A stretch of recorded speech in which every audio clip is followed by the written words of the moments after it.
réclamer.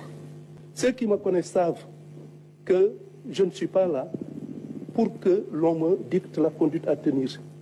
Et jusqu'à présent, je dois reconnaître qu'on nous a laissé la pleine liberté de nos mouvements et nous veillerons à ce que cet état de fait perdure. Nous ne nous laisserons pas influencer par des pressions.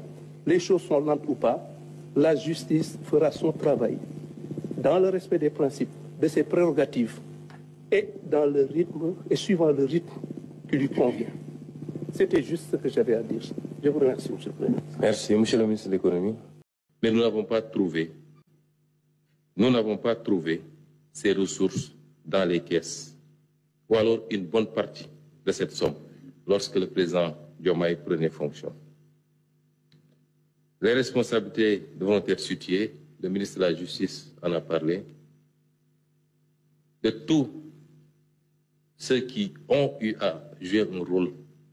J'ai parlé du ministre Moustapha Ba, j'ai parlé du ministre et du Premier ministre Amadou Ba, j'ai parlé du ministre des Finances Abdoulaye Daouda Diallo, Monsieur le Président de la République Macky Sall, qui ne pouvait ignorer ces pratiques, devront expliquer aux Sénégalais pourquoi et comment ils ont pu plonger le pays dans cette situation. Si on le fait, c'est parce qu'il est indispensable, d'autant que nous allons demander aux Sénégalais de consentir à des efforts extrêmement importants les années à venir.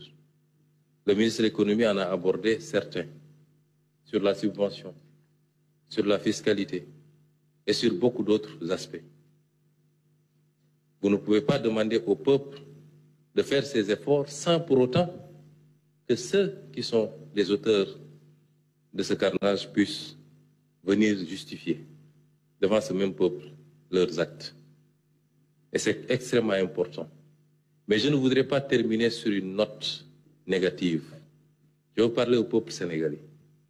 La situation est certes pas reluisante.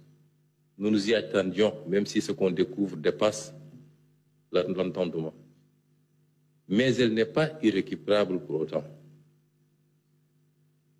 On a beaucoup parlé de nos relations avec les partenaires. Moi, je crois d'abord et surtout à nos efforts endogènes pour faire face à cette situation et prendre notre destin en main. À un peuple qui veut, rien n'est impossible. Et ma conviction, c'est que le peuple sénégalais veut. Et il a aujourd'hui la locomotive qu'il faut. Il a des dirigeants, et je le dis ici, sans fausse modestie, il a des dirigeants intègres, compétents, avec une vision qui sera présentée, qui a été présentée, mais qui sera opérationnalisée à partir du 7 octobre. Revêtent, à la lumière de ce que nous avons entendu,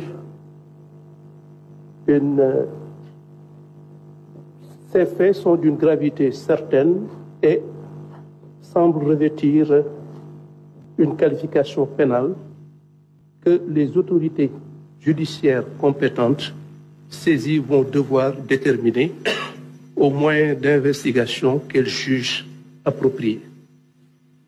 Il est vrai que nous sommes dans un état de droit.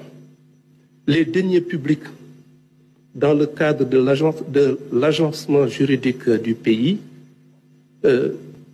on a conféré un statut privilégié à nos deniers publics. Et de ce point de vue, donc, il est vrai qu'il ne m'appartient pas a priori de juger de l'effectivité des faits. Il appartiendra donc aux autorités judiciaires et policières de le déterminer, c'est leur travail. Mais ce que je peux dire, c'est que ce sera fait avec le maximum de rigueur, de transparence et sous réserve des règles du principe de la présomption d'innocence. Mais ce qui est certain, c'est que toutes les conséquences juridiques et judiciaires seront rigoureusement tirées, les faits seront décortiqués de façon particulièrement transparente, claire et objective, les responsabilités situées et les personnes susceptibles d'avoir eu à commettre des faits contraires ou en infraction avec la loi pénale en subiront toutes les conséquences de façon rigoureuse. Je vous remercie, Monsieur le Président. Merci, Monsieur le ministre de la Justice. En conclusion, en tout cas,